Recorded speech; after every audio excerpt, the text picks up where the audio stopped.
CJ, we've talked a lot to you guys over the last few weeks, month or so, about the run game and how you guys kind of the inability to stop the run.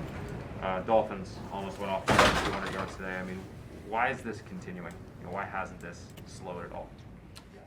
Well, to start off, beginning of the game, I felt like we was really on our P's and Q's as far as the run game, as far as just their scheme and what we wanted to do with the game.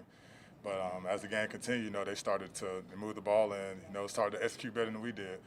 And at the end of the day, that's what it came down to. Missed tackles. I know I had a few in there. The guys hitting behind the offensive lineman. So whether it's scheme, whether it's making sure we've been in the right spots, knowing where we need to be in our defenses with the type of runs that we're getting, that's all going to take time. But it's definitely frustrating.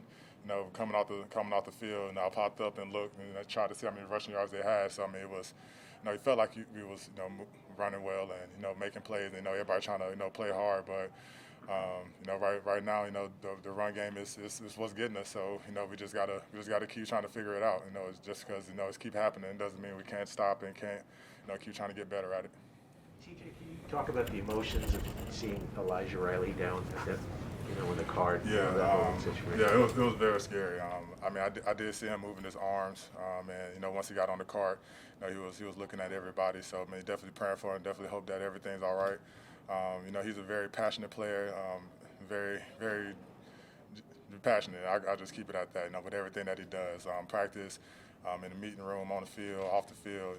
When he first got here, you would have thought that he's been with us the whole time. That's how quick he gelled with the guys and with the DBs. So we definitely praying for him. CJ, it's hard when you're there. You guys are all praying for him on the field and everything, and then boom, you have to go back to, it's 1st and 10, and you're trying to stop the Dolphins. Like, is that hard to flip the switch back on? Yes, it's hard. But when you're in battle, your brother goes down. You definitely want to make sure he's all right. You definitely want to, make sure he's okay.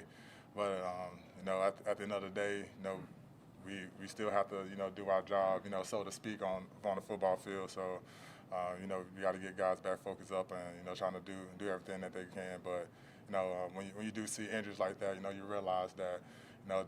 How dangerous this game can be and is, and you never know when you can get hurt or those type of things that can happen to you. So like I said, we're praying for him, hoping everything's comes out well, and he's back on his feet tomorrow. You guys have not led all year at the half. I'm wondering what the vibe was in the room, if there was a sense of anticipation, because you had a pretty good first half on both sides. Anticipation as far as just maybe winning for a change. Well, we don't go to end the game, thinking we're going to lose. Just being honest. But we definitely came out fast. The defense started fast. The offense was moving the ball, so we definitely had a lot of momentum. But we definitely didn't let our guards down or take anything off, because at the end of the day, this is the NFL, and they're trying to win the game just like we're trying to win the game. And on top of that, you talk about December football and teams trying to get in the playoffs, and that's the team that's trying to still fight for a spot. So we knew they were going to keep coming, keep bringing everything that they had. And like I said before, at the end of the day, they executed better than we did when the time was right. And that was a good lesson for us as a team. Good lesson for us as a defensive unit. Being on our P's and Q's when it comes down to those critical drives, and making sure that we can't have mental errors, we can't have breakdowns on all phases of our team. So at some point we just gotta, when we look at this film, just take the tough learning lessons when we're in these type of positions and try to bring it for the next opponent when we back in that same situation. Good. A couple more. You guys defensively obviously started pretty well. You guys held the Dolphins 36 yards in the first quarter and obviously 10 points in the first half, I believe. What went into such a good defensive start? Just guys being focused, coming out ready to play, coming out communicating, and guys knowing their job. That's the main thing.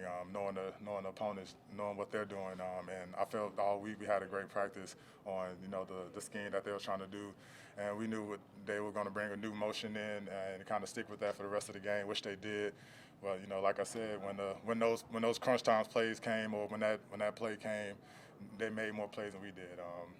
Echols made an amazing interception to tie the game up, but we just got to come back out and try to get the same thing. So. You just mentioned Brandon. What kind of growth have you seen in him this year as a rookie? I've seen a lot of growth. He's not a big talker. Maybe in the DB room he talks a little bit more, But you know, he's focused on his job, man. You definitely saw that today. You saw him grow a lot today.